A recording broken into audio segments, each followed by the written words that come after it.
qui tu es devant la présence de Dieu. Nous avons des chrétiens comme ça, qui prennent des engagements sans réfléchir, qui disent faire ça dans la maison de Dieu. Et puis quand le temps arrive, Dieu bénit réellement. Mais quand Dieu finit de les bénir, ils ont d'autres priorités. Dieu n'est plus votre priorité. Mais rien à quoi vous êtes. Ta vie n'avance plus. Ça ne va plus. Toi-même, tu travailles, tu dis, mais je travaille pourquoi? Mais tu as menti au départ. C'est pourquoi je dis à quelqu'un, reviens à ton premier amour. Ce que tu faisais pour Dieu, puis Dieu te bénissait là. Il faut revenir dedans. C'est bloqué parce que tu as cessé. Ton oui est devenu non. Tu t'attendais à Dieu, tu as dit, Seigneur, mon argent t'appartient. Tout ce qui est à moi, je te donne. Mais maintenant, là, quand il s'agit de faire des choses pour Dieu, là, tu veux cotiser à quelqu'un. Regarde comment tu faisais les choses de Dieu. Regarde comment Dieu te bénissait. Regarde comment l'amour de Dieu était dans ton cœur. Il suffisait que tu dis, Seigneur, j'ai tel besoin. Dieu ouvrait les portes. Mais regarde maintenant, est-ce que quand tu cries à Dieu, ça vient? Parce que tu mens. Tu mens à Dieu. Tu mens à l'homme de Dieu. Tu mens à tout le monde. D'ailleurs, parce que quand tu dis oui, non, là, il n'y a pas de problème. Il y a un problème, Dieu dit n'aime pas ça, ça devient un péché. Ta parole n'est pas crédible chez lui. Quand tu vas revenir vers Dieu encore pour dire tu veux ça, Dieu dit mon cher. Lui, là, quand il dit quelque chose là, il ne fait pas. Si j'avais conçu l'iniquité dans mon cœur, le Seigneur ne m'aurait pas exaucé. Ça veut dire que quand tu es dans cette logique là, ça veut dire que tu es dans le péché. Et quand tu es dans le péché là, le Seigneur ne va pas t'exaucer. Tu es un pécheur, Dieu t'aime, mais le péché là, il n'aime pas. Donc le péché là va faire blocage dans ta vie et Dieu ne va pas t'exaucer. Et tu remarques que plusieurs de tes prières ne sont plus exaucées. Tu as l'impression que le ciel est fermé. Tu as l'impression que le ciel ne t'entend pas. Mais tu as fermé le ciel sur toi. Parce que tu n'es pas crédible. Tu n'as pas de parole d'honneur. Quand tu as dit à quelqu'un, non, c'est ma parole d'honneur, tu n'as même pas d'honneur. Et si tu n'as pas d'honneur, le ciel ne va pas t'honorer. Et si le ciel ne t'honore pas, les gens vont pas te honorer. Et ça à tous les niveaux. C'est même pas seulement au niveau de l'argent, mais ça à tous les niveaux. Même ta présence au culte, ton service dans la maison de Dieu. Parce que les gens pensent que oui, là, ça fait d'argent seulement. Il y a des gens, depuis que je les connais, ils n'ont jamais manqué culte, même qu'ils sont malades. Mais toi, tu viens au culte quand tu veux. Une fois que tu es fatigué, donc tu ne vas pas venir au culte. Ils n'arrivent pas à comprendre. Venir adorer Dieu, à quoi avoir avec ta fatigue? Je ne comprends pas. L'adoration, adorer le roi des rois, adorer celui qui t'a donné la vie, à quoi avoir avec ta fatigue? C'est à quoi avoir avec ta maladie. Parce que même dans la maladie, on peut te mettre en taxi. C'est dans la présence de Dieu qu'on guérit. Donc c'est à quoi avoir? Je suis trop fatigué, je vais me reposer. Dans l'adoration, on se repose. Dieu va se reposer en te donnant aussi des bénédictions. Tu es étonné que le ciel se repose et tes bénédictions se reposent. On ne se repose pas. Viens, tu adores Dieu. Quand tu finis là, tu peux peut-être dire, je ne vais pas faire réunion parce que je suis fatigué, il ne me sent pas bien, puis tu t'en vas. Tu avais dit oui au Seigneur au début, puis tu as donné le travail. Quand tu deviens boss, tu dois faire sport dimanche. Tu n'avais rien, tu venais t'asseoir, c'est toi qui dansais ici, tu roulais ici. Maintenant, Dieu t'a béni, Dieu dit, mon enfant là, il aime bien me louer. Mon enfant, quand il me loue là, vraiment, je suis content. Je vais lui donner le travail. Quand Dieu te donne le travail là, au début, tu as commencé à continuer à le louer. Dans le travail là, on t'a mis quelque part. Maintenant là, tu es fatigué dimanche. Même maintenant là, dimanche là, tu dois faire un peu de sport. Je suis devenu un boss. Tu fais sport dimanche là. Fais attention, sinon ton pied peut se casser aussi. Dieu dit déteste. Celui qui te protège, il dit déteste. Donc si lui te protège plus, qu'est-ce qui va se passer? Faisons attention aux pas que nous posons. Souvent on se dit que c'est le pasteur qui ne prie pas bien pour moi. Au moins le pasteur n'est pas puissant. Il y a des églises où le pasteur est ivoirien. Et les gens sont venus dedans. Parce que c'est Dieu qui prie. Ce n'est pas le pouvoir du pasteur, c'est le pouvoir de Dieu qui agit dans l'église. Donc arrêtez de mentir, arrêtez de prendre des engagements et puis de ne pas honorer. Arrêtez de dire Seigneur, je veux te servir. Et puis au moment du service, on ne te voit pas. Seigneur, non, moi je vais chanter pour ta gloire. Au moment des répétitions, toi tu as ton business à gérer, tu ne peux pas venir à la répétition. Et puis tu veux que Dieu te bénisse. C'est à tous les niveaux. Il y a des chantres qui rendaient témoignage qui dit qu'il a son poste. C'est un chantre qui est connu dans la nation. Il est venu à la répétition. Et que c'est pendant qu'il a son poste que Dieu lui donne les chansons qu'il chante et puis ça part à la boue. Toi, tu es oublié déjà, tu vas venir à la répétition. Oh Seigneur, tu es puissant. Oh Seigneur, tu es fort. Mais quand il s'agit de faire les choses de Dieu, tu disparais. Et ça aussi, ça peut retarder non seulement ça peut mettre frein à ton exaucement, mais ça peut retarder tes bénédictions. Parce que Dieu honore celui qui l'honore. Si tu vois que ça ne va pas chez toi, que tu souffres comme ça, c'est parce que tu as cessé d'honorer Dieu.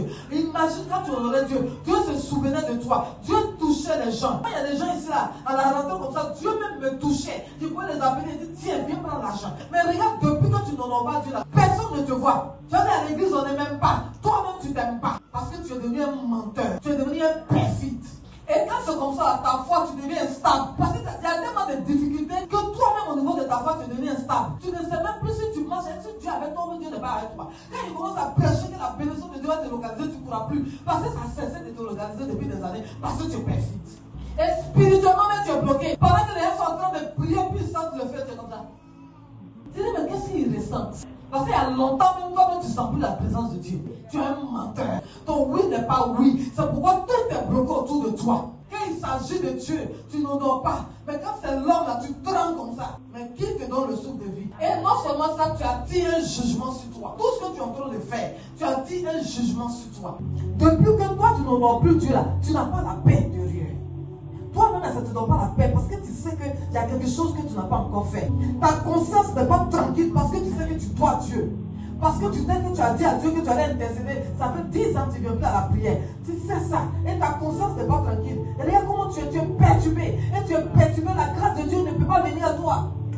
Un enfant de Dieu, là, ton oui et ton non doit être une référence. Quand on dit c'est Daniel qui a dit, c'est un enfant de Dieu. Et la sœur a dit ça, c'est grave. Non, faut te calmer mon frère. Ça veut dire que ton oui devient une référence. Même dans ton service, tu dois être une référence. On dit que c'est une chrétienne, c'est elle a pris ton crédit, là, c'est elle paye, demain elle va payer. Mais toi, dans ton service, ça dit, c'est là. Oh, c'est elle qui va le dire, mais c'est elle qui ne paye pas de crédit. Quand tu passes comme ça, elle est dangereuse, elle est une mamailleuse, une doubleuse. Pourtant, toi, tu es chrétienne, quand tu viens à l'église, alléluia, ça dépasse pour tout le monde.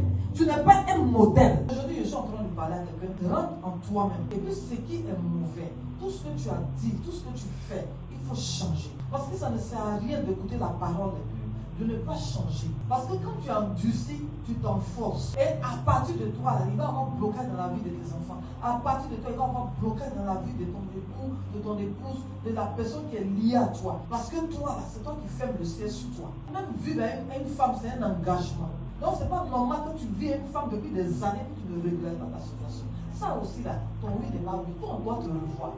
C'est pas normal. Tu vis dans le concubinage depuis des années et ça ne te dit rien. À un moment, là, tu risques des blocages autour de toi. Il y a des gens qui disent, non, moi, mariage en soi, on s'est marié une seule fois. Non, moi, où je suis, j'ai bien fait mon mariage, j'étais dans le péché. Donc, l'argent ne s'est pas venu. Tu n'as pas te lever pour aller faire ton mariage à 4 ans qui était dans ça. Parce que le problème, c'est que tu ne fermes pas aussi les frontières. Tu fais. C'est quelle bénédiction qui va te localiser. Puis toi, tu vas faire grand mariage. L'argent des grands mariages là qui te. Comment se dit la vérité? Non, mariage, c'est une seule fois dans la vie. Non, moi, j'aime bien me marier. Tu vas te marier à quel âge? Parce que toi, tu vis un homme. Mais toi, tu n'es pas prêt pour te marier. Toi, tu dis qu'il avoir des millions. Mais le problème, c'est que vous êtes dedans là. Ça ne va pas bénédiction. Donc, il faut sortir dans ça. C'est Dieu qui bénit un mariage. Toi, tu attends, tu as 1 million dans mariage. Tu as fini de porter tout ça et puis tu vis auprès de l'eau. Et puis, ce n'est pas bonne l'eau d'assigner. Mais c'est l'eau où on déverse caca là. Non, mais laissez-moi prêcher. Ça veut dire que vous croyez que quoi? Vous croyez que la vie là, c'est trop des petits? Vous croyez que la vie chrétienne, c'est comme ça? Même vous bloquez la vie de vos enfants. Vous êtes dans l'iniquité. L'iniquité, le péché de péter. Vous êtes dedans, vous n'allez pas avancer dans votre vie. Vous n'allez pas vous lever, vous allez gagner votre petit 200 000, vous allez payer votre mère, vous allez vous marier. Et vous êtes dans le péché, ça vous plaît, vous attendez millions. Est-ce que vous savez, même quand tu es marié, mais quand tu as la grâce de Dieu, même tes enfants, Dieu les bénit les gens. Vous êtes dans le péché, ça ne vous dit rien. Ça veut dire que toi, au moins, tu as gagné quelqu'un. Pendant que les autres sont en train de prier, même on dit, on me prend aujourd'hui, à la mairie, on s'en va. Toi, tu es là, tu attends. Non, je vais avoir l'argent. On se marie une seule fois. Moi, je ne peux pas bâcler mon mariage. Mais et puis, tu es pauvre. Lui qui fait son mariage, et puis il y a un motard derrière lui là. Il sait combien il a encore. Toi, tu as dit, quoi pour tes enfants? Tu as embrouillé. Il faut changer. Vous savez qu'un enfant saute là, il faut le laisser. Il y a des soeurs ici là. Non, c'est mon gars. Un enfant sur mon gars a disparu. C'est quand on est en train de dire que tu ne peux pas écouter là. Aujourd'hui là, tu écoutes. Tu es obligé d'écouter. Quand on vous parle, vous ne comprenez pas. Je l'aime, maman. Il est bien celui qui s'occupe de moi. Et puis il a fait de de toi. C'est parce que tu lui donnes qu'il s'occupe de toi. Si tu sais de lui donner, il ne va pas s'occuper de toi. C'est ton grand frère. Il fait partie de ta famille. Tu cesses de donner, mais tu ne te donnes pas. Donc quand souvent on demande le fil là, non maman c'est lui qui s'occupe de moi. Mais c'est parce que tu lui donnes. Arrête de lui offrir, tu vas voir s'il va pouvoir s'occuper de toi. Mais aujourd'hui là, il s'occupe de toi. Va pécher. On vous parle, n'écoutez pas. Ça vous dit, viens femme ici, parce que tu fatigues l'inspiration.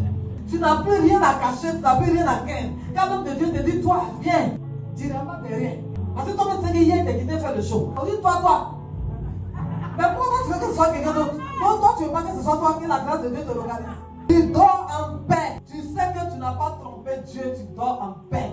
Et tes relations sont solides et durables. Quand on oui est oui, parce que même quand tu commences à mentir, là, même quand tu croises quelqu'un qui est l'homme de ta vie, tu lui mens. Parce que ça te suit.